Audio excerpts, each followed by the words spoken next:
Welcome everyone. Today we'll explore the basic Python built-in functions that simplify our code and make our operations on common data types more easier. So in the last session, we learned sets, dictionaries, the difference between the basic data structures, how dictionaries are created, sets are created, and the operations on them. In today's session, we will see the built-in functions that can be directly applied over these data structures and how these functions helps us like applying operations like measuring length, finding maximum, minimum, sorting, summing out the values without writing any extra loops or types of code. Today's session is focused on understanding how and when to use them.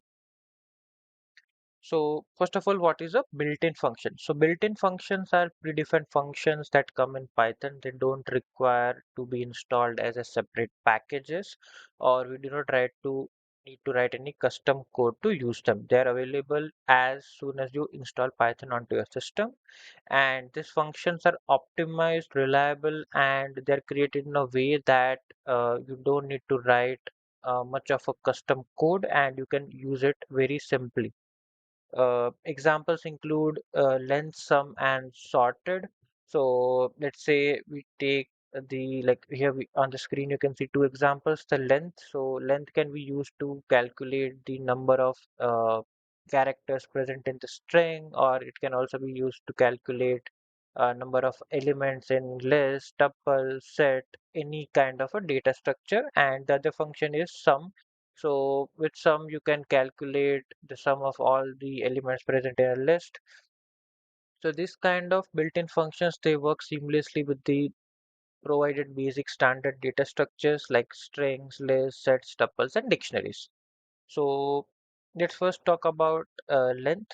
So length or len function is one of the most frequently used function because whenever you will do real world coding, a lot of areas you would need to calculate the length of your data, the length of your number of rows, number of columns in a like kind of a data science setup.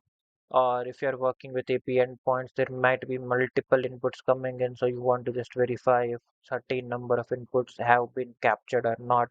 So it returns how many elements a particular data structure holds. For dictionaries, it only counts the number of key value pairs. It does not count key and value both separately. It will just give you a number of pairs associated with it. So let's say you want to print the length here for a particular list, for a string, for a tuple, or for a dictionary. So if we consider, let's say for example, list, the output would be 4. For Python, it would be 6. For tuple, it would be 3. Yeah, for tuple, it would be 3. And for the dictionary, it would be 2 because there are only two key value pairs available here. Then talking about the minimum and the maximum function. So these functions are kind of uh, like you can compare it kind of an iterable functions. So earlier, without these functions, how you would have coded is you might have coded a loop to loop over the whole character sequence and found what is the minimum or maximum value.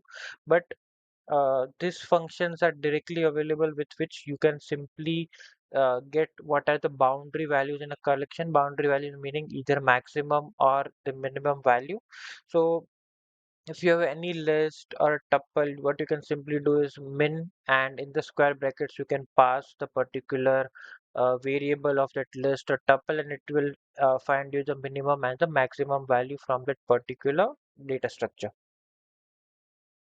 Talking about the sum, so sum can add all the elements in a particular list, tuple, or even a set as well. It only works with numerical types and also supports an optional start value. So with respect to start value, we'll see that how it works into our code. Then talking about another function that is sorted. So any kind of data structure that can be sorted, meaning that is ordered. So list, tuple are ordered, even dictionaries, keys, you can now consider as an ordered. So you can actually sort them out if they're in numbers, it would be like ascending order, it would be sorted. If it is alphabetically uh, ordered, then they will be ordered in terms of alphabets A to Z. You can also provide an extra key like reverse equal to true to reverse the order. So like ascending to descending or reverse alphabetical order. Then reverse itself again comes as an kind of an function which you can simply reverse the order of a list reverse the order of a tuple. So we can convert it to a list to view the reverse sequence, or we can convert a tuple to view how the tuple would be in the reverse order. Yeah. So let's see the code section and also cover the particular start part. So let's say first we'll try to see the length part. Let me just run this particular section. Oh, sorry, I'll just back off buttons. Yeah.